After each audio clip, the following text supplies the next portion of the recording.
Okay, sawa. Unafanyaje sasa kwenye huo urahisi ambao unaongelea? Kwanza tulishawahi kusema kwamba maneno yanaanzia ndani kabla ya kutoka nje. Kwa hiyo hata wewe wakati utakapoambiwa au ukapewa taarifa kwamba fulani anakusema vibaya, fulani amekutendea kadha wa kadha, kwanza utasikia, kwa maana utapeleka ndani. Baada ya kupeleka ndani sasa upate utulivu wa kutosha wa kufanya mahojiano kati yako wewe na ndani. Wewe na ndani kuna mahojiano ambayo yatafanyika. Mfano, kasema neno wewe ni mjinga.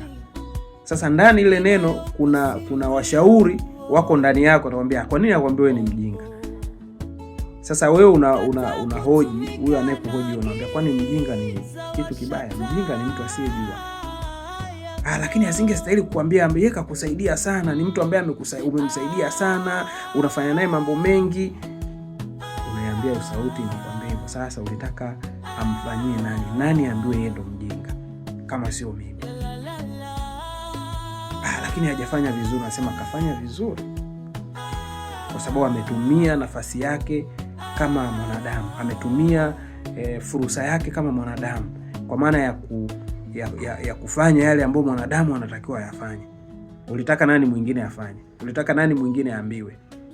Kwa hiyo automatically unakuwa umeua ile nguvu hasi ambayo inakuja, kwa sababu nguvu hasi ni yale ni conversation, ni yale maongezi ya ndani ambayo yanakuchochea wewe hasira.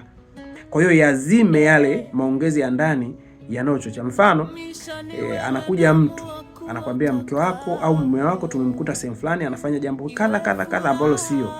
Kwa hiyo ndani unapata hasira. Kwa nini anifanyie hivi? Mimi ni nani? Ananionaje? Come on, no.